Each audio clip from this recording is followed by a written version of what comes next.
Okay, and now to our Keeper of the Flame Award, Michael Karlik from our board will present.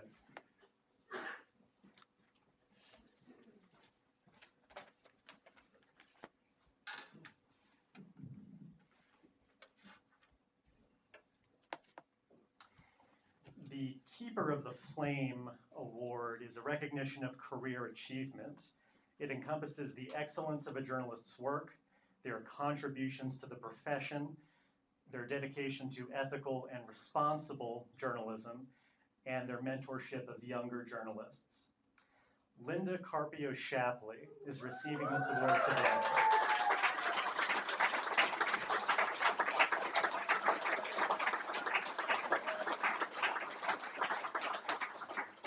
Linda has spent more than 30 years in journalism, beginning at Colorado State University and continuing to this day, coincidentally, at Colorado State University. Many of you are aware that Linda was the editor-in-chief of the Rocky Mountain Collegian when she attended CSU, and then she moved on to the Denver Post, Colorado Politics, and Colorado Community Media. Right now, she is the interim president and CEO of Rocky Mountain Student Media at CSU. I'd like to share what Linda's co-workers in this profession recall about her to illustrate how deserving she is of this award. And again, the guideposts are excellence, contributions to journalism, and mentorship.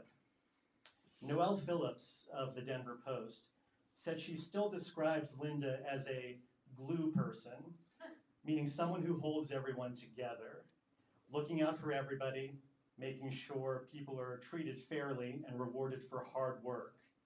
Noelle remembered having a prominent story on the front page in the Denver Post that had an error in it. The main subject of the story, who was a powerful attorney, was very upset, and Noelle had to call the editor on duty to work through the problem. She said she was relieved it was Linda, because Linda would hold her accountable without making her feel worse. Newsrooms can be harsh places, Noelle said, and Linda was not the type of editor to make the room even more stressful.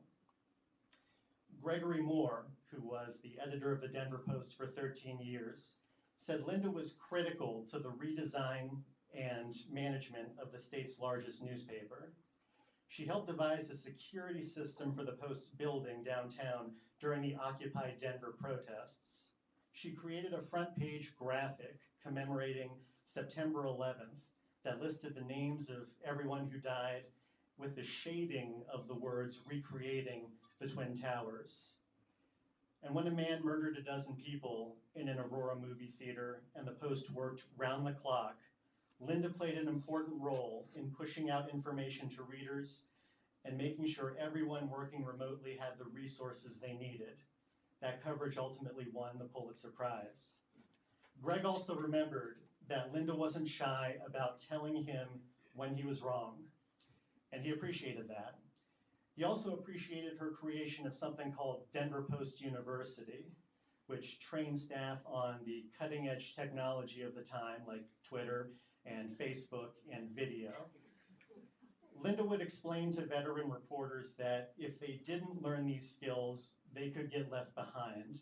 And Greg said Linda did it in a way that made people understand the Post wasn't trying to get rid of them, it was trying to help them. But unavoidably, there were severe budget cuts during her time at the Post.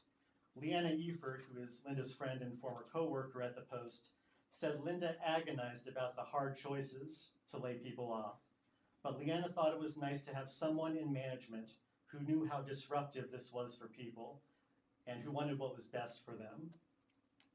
It's evident that Linda immerses herself in this profession and wants to build up those who are newer to the field of journalism. Her newsroom leadership includes time heading up Colorado Community Media and also being my former boss at Colorado Politics. I remember working for her in March 2020, and one of my stories was scheduled to be on the cover of our print magazine. One day she decided, you know, I really think our cover story should be about what's going on with this coronavirus.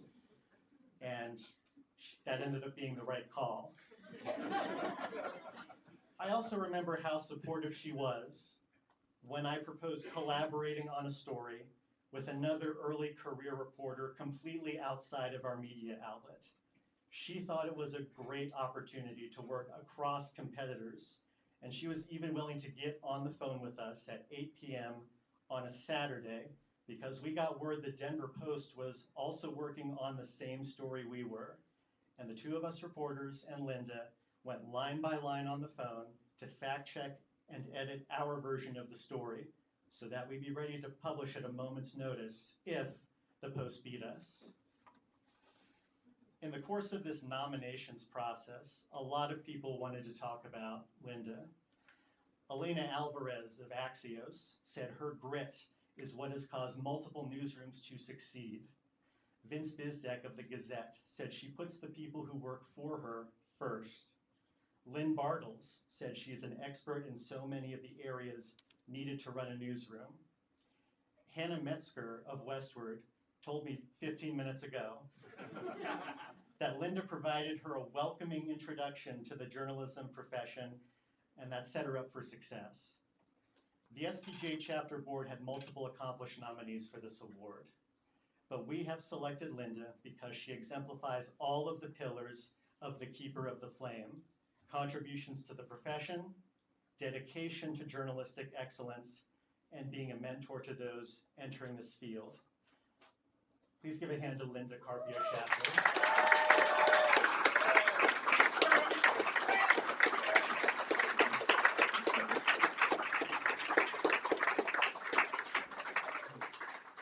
I just have to tell you, I was beyond honored when Mark Harden gave me the call that I was going to be receiving this award. And I'll be honest with you, I'm kind of like, as many of you know me, I was speechless, but which was kind of surprising. But in the last 20 minutes, I've come up with just a few things that I want to share with you.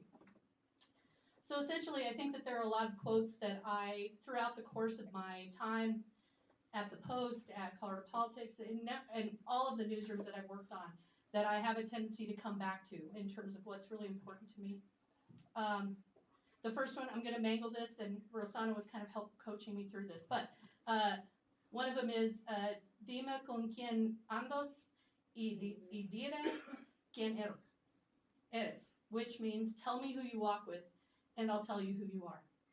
And I am so lucky to have been born in a family of storytellers, which really encouraged me to find journalism as the way to help tell those stories and to help raise voices that I thought were really important to be heard. I walked along with a newsroom, and many newsrooms of people who were loud, who were profane, and probably the smartest people in the world in terms of just knowing that I was home when I walked into those newsrooms. I'm so grateful for my family, my very patient family, who my kids, I think, spent probably way too much time in the Denver Post newsroom while I was like, one more minute and then we'll go. And essentially just so I could make sure that I was answering a question, getting the information they had done. My husband, I've told this story so many times and he hates it when I tell it, but when I was pregnant with Graham, with our oldest, he said, well, you have the career, I just have a job. And so he quit working in the Post back shop in order to stay home and take care of our kids so that way I could continue to move on in my career. So I'm super grateful for that. Another quote that I want to give to all of you is to bloom where you're planted. It's always been a case of copy editors is where I started out at the Post. It's where I started out at the Collegian. And essentially, it's kind of a position that's not that glorious in a lot of ways. You're there late. You're the last person in there. You're calling reporters while they're at dinner, and they're not happy to be hearing from you. But I wanted so much to just make sure that I made the best opportunity of what I had. And so then I would look for other things, and I would end up doing some amazing work. I worked with Dana on a great section at the Denver Post called Colorado Sunday that I was just glorious, and I enjoyed it so much. But those kinds of things of being able to work across departments, of volunteering, I often tell, Ed will often regale me now with the fact that I need to stop saying yes when people ask me to do things. But essentially, I know that that's one of the reasons why I'm standing up here, is because I said yes. And I'm on the board for the Denver Voice. I'm on the board for, I was on the board for the Colorado Press Association, and I just have had so many opportunities to get to meet so many of you, and I'm so excited to be part of that. One phrase that always kind of sticks with me is to be the leader you needed when you were younger. And I think in a lot of ways, that's one of the things that has, throughout the course of my life, I've essentially been working with younger and younger journalists as I kind of go through. And I want to make sure that they have the support that I had, and even more so, in order to make sure that I am really putting forth just kind of the best future for this business. Because I really do think that it has such a great future, and there are so many opportunities, and there are so many faces in this room that I'm just so proud that I got an opportunity to talk to, that I got an opportunity to support, and as anybody who's in my phone contacts, you know that I will answer if you call me, because that to me is something that's really important. And this business is something that is really hard, especially where we are right now. But I think that we all need that opportunity to just make sure that we're doing, I'm so excited to see where this business goes and how much it can change.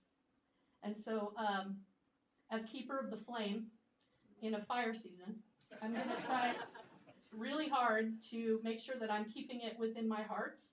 But one of the places I want to put it, this is a phrase that Rosana helped me with. Vamos todos ahora a prender el fuego. So, but essentially what that means is to make sure that you're lighting that fire, you're keeping it with you, and I want to use that light, I want to light that fire underneath all your asses to make sure that we're doing our best work.